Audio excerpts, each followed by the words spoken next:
Good day, everyone. I'm Dr. Tad Schnoffer here with the Global and National Security Institute at the University of South Florida. Welcome to the first episode of a new podcast by GNSI called What's Really Happening. I'm here with GNSI Executive Director, General Frank McKenzie. General, welcome. Thanks, Tad.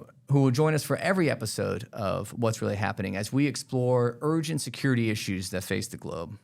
Drawing on his unique experience of over 42 years in the United States Marine Corps serving as an officer, all the way up to the Commander of United States Central Command, where he oversaw military operations throughout the greater Middle East. What's Really Happening will take you behind the headlines and provide you insight from a senior leader who's been in the room where decisions have been made that have changed history. Today, we're going to discuss the use of nuclear weapons on the battlefield, or at least the possible use of nuclear weapons on the battlefield. President Vladimir Putin of Russia has threatened to use nuclear weapons throughout the Ukraine crisis. Recently, Russia has moved nuclear weapons to Belarus, and Belarusian President Alexander Lukashenko stated, "God forbid I have to make the decision to use these weapons today, but there will be no hesitation should we face aggression."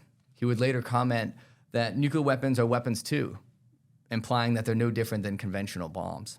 Given these brash statements and provocative posturing of Russia and Belarus, General, what's really happening with these nuclear threats? Tad, let me begin by breaking down the difference between tactical and strategic nuclear weapons. I think most people know what a strategic nuclear weapon is. That's our Minuteman missiles. Those are our Poseidon missiles that are carried on our Trident submarines. And they're the bombs that are delivered by our our B-2 aircraft that could fly if needed, the so-called triad. The number of those weapons is limited by a treaty we have with the Russians, a treaty that's going to expire soon, but nonetheless a treaty. In Russia, it's pretty much the same. They have long-range missiles, they have bombers, and they have submarines. Now, these are what we would know as strategic weapons. They're weapons that are generally designed to be employed against your opponent's homeland. Strategic bases, even cities, God forbid, could be these targets of these weapons. Now, tactical nuclear weapons are designed to be used on the battlefield to affect formations, battalions, divisions, units that are moving and change the calculus of what's going on in the battlefield. Theoretically, they are smaller weapons than the bigger strategic weapons, although that's not entirely true anymore. The United States once maintained an arsenal of thousands of tactical nuclear weapons. At the end of the Cold War, we divested the vast majority of those weapons. We had weapons that could be fired from artillery pieces. We had weapons that could be fired with a variety of short and medium range missiles. We had nuclear depth charges. We had nuclear anti-submarine weapons. We did away with all of those weapons at the end of the Cold War.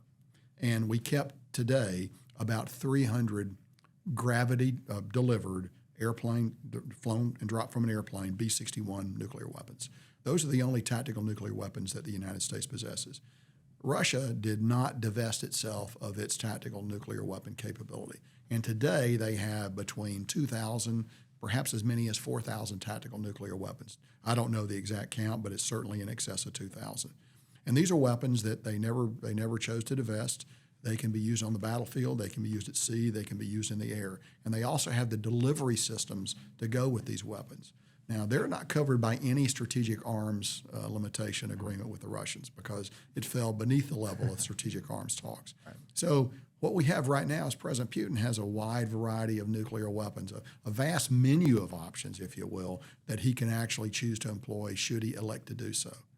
Now, the reason that becomes important is the war in Ukraine is going bad for Russia. It was an aggressive war. He needed to conquer Ukraine in order to have some form of victory. That's not turning out to be the case. It's turning into a long stalemate with significant reverses for Russia.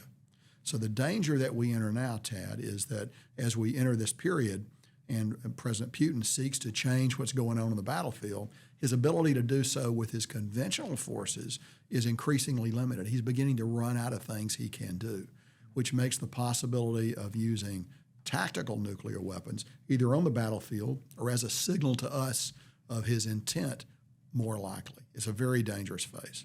Sure, absolutely. And as the Russians are, facing those defeats on the battlefield, where in Russian strategy do these tactical nuclear weapons play a part? And then how does that compare to U.S. strategy? Sure. So the Russians have always embraced nuclear weapons, I think, with a more pragmatic and cold-eyed perspective than we have here in the United States. I think they see it really as just another weapon to be used, despite their public pronouncements to the opposite. In fact, there's a great article that was published in 1977 called "Why the Soviet Union Thinks It Can Fight and Win a Nuclear War" by a guy named Richard Pipes that I would recommend. To anyone who wants to understand the continuity in strategic and tactical nuclear thinking in Russia from the Soviet days until today. And that article in 1977, I would argue, is as valid today as it was the day that it was written, and it's worth reading. It's widely available out there. So the Russians tend to think about weapons as things they can use, nuclear weapons as things they can use. Doesn't mean they want to use them, and of course they have never used them in warfare.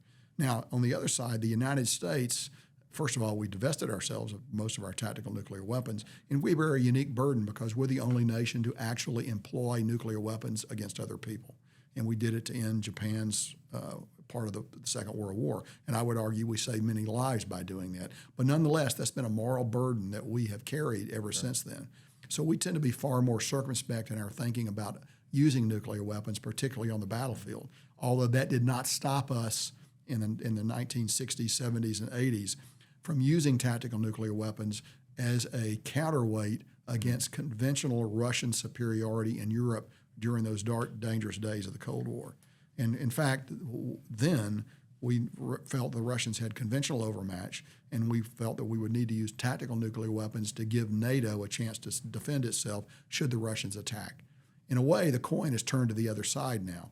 We now have clear conventional superiority in Europe, the United States and our NATO allies, and Russia is the side that's now turning to nuclear weapons as a way to level the playing field. Right. Well, what has kept Russia and other countries from using nuclear weapons? So nuclear powers have went to war with non-nuclear powers throughout history, Russia and Ukraine being the most recent one. What has kept them from using them? Well, at the strategic level, it's deterrence. It's deterrence theory. The United States and the Soviet Union and now Russia both have the capability to essentially destroy the other country, the only two nations in the world that have that capability. But both sides have recognized that and have stayed very clear of paths or actions that would tend to bring them into direct conflict where the possibility of the employment of these weapons might occur. And it's required great restraint on both sides. So at the strategic level, we operate under a rough theory of deterrence. At the use of tactical weapons, however, I would argue, and it's a little murkier here, again, you get into existential issues. To use a nuclear weapon on the battlefield is going to bring down the ire of the rest of the world on you. So it would best be a very important thing should you choose to do that. And I'll give you an example. The Russian invasion of Afghanistan, certainly not important enough to consider the use of tactical nuclear weapons. The United States, at different times, considered the use of tactical nuclear weapons in Vietnam and in Korea, chose not to do that for the same reason. The stakes were not high enough, and the risk of escalation was very great, so we chose not to use nuclear weapons. Now, why Ukraine, and why might Ukraine be more dangerous? Because unlike Afghanistan for the Russians, unlike Vietnam and Korea for the United States, Russia's perspective is that Ukraine is an existential issue. And when I say Russia's perspective, I'm talking about one man's perspective, because there's only one person in Russia that's calling the shots and that's making decisions, and that's Vladimir Putin.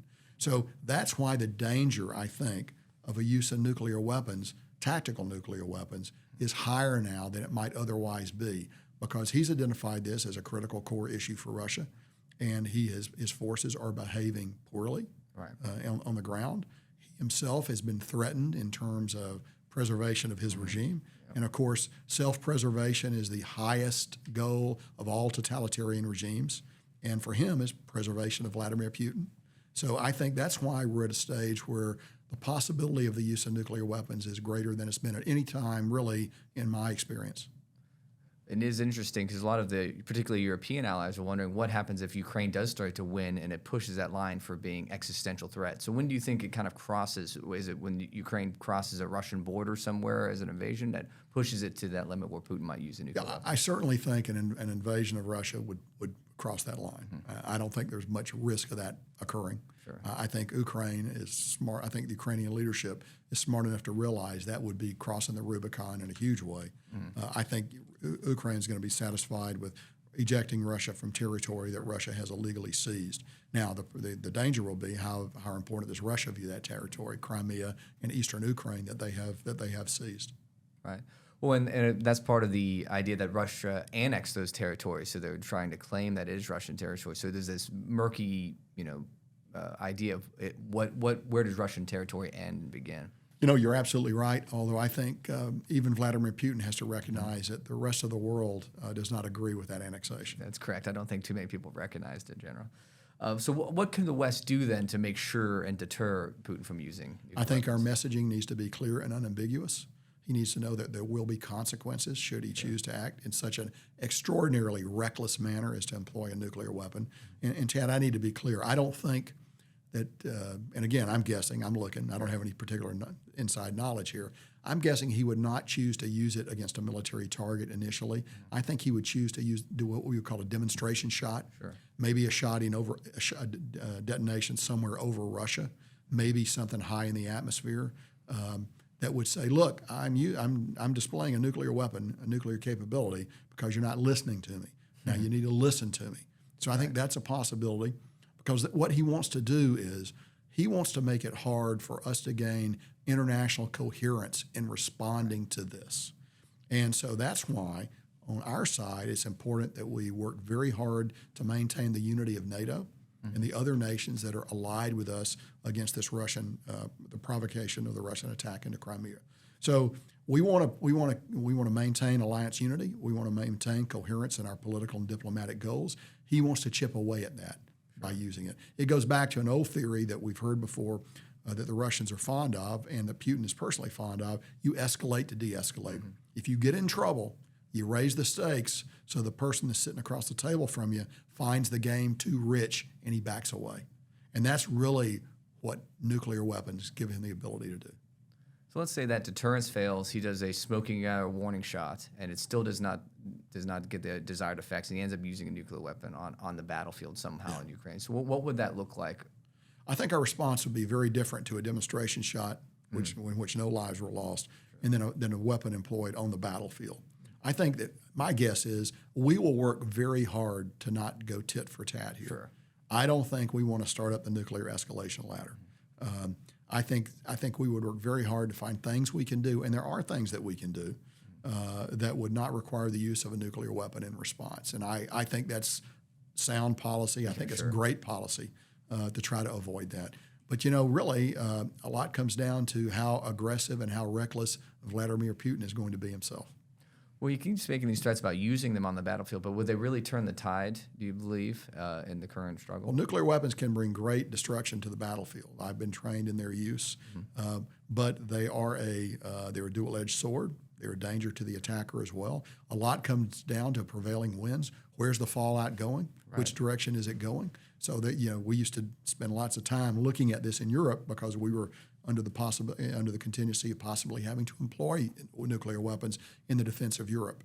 So you'd want to look at what we call the effective downwinds. Sure. Yeah. Where's the fallout going to go with that? And so that's a pretty difficult technical subject to get into.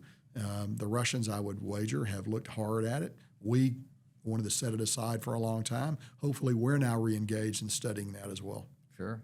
Do you think there's a winner if there is a nuclear conflict? Is that a possibility? I think our theory would be a nuclear exchange of any kind is a no-win situation. Right. I am not certain that is viewed the same way in Russian theory, Russian practice, and in Russian history. Right. So without ominous note, one last question for you, General. Of two major movies that feature nuclear weapons, Dr. Strangelove or Oppenheimer, which one do you think has the biggest impact? Well, those are two great movies, but let me offer you a third movie that anyone who wants to talk about nuclear war should see. You should watch On the Beach. On the Beach. Which is a great film starring Gregory Peck, filmed in the early 1960s from the novel of the same name by a British author named Neville Shute. And it's anyone who thinks lightly about nuclear war should watch On the Beach because it's a story about the end of the world as a result of a nuclear war. And it's a very stark, compelling drama, and it's worth watching. I found Oppenheimer to be a very good movie, and I had a lot of time to think about it during its 3-hour and 19-minute run. That's a commitment. But I enjoyed it. Dr. Strangelove is very good. But, there's another movie out there too, Failsafe, which is another excellent movie that came out about the same time as Dr. Strangelove, but was eclipsed by Dr. Strangelove because of the dark humor that Stanley Kubrick employed in that movie. So, I mean, they're all good movies. They're all worth watching. And what they do is they bring an era. They really bring home the consequences of using nuclear weapons, and that's an important thing because the American people, I believe, are very disconnected from that because they've sort of been tucked away. Nobody wants to think about them. Well, they're there and they need to be thought about. And we're entering an era where I think the possibility of their use is perhaps greater than it's ever been. Right. It's certainly been a long time since students had to hide under the desk during a bomb That's drill. correct. That's correct. The old duck and cover movies. Indeed. Well, thank you so much, General. We appreciate your time. Chad, thanks a lot. Yes, sir. And we'd like to thank our audience for joining us. This has been the first episode of What's Really Happening, hosted by GNSI at the University of South Florida. This episode has covered the dramatic effects of possible nuclear weapon use in the battlefields of Ukraine. In our next episode, we'll talk about the National Guard's State Partnership Program and what that means for strategic competition.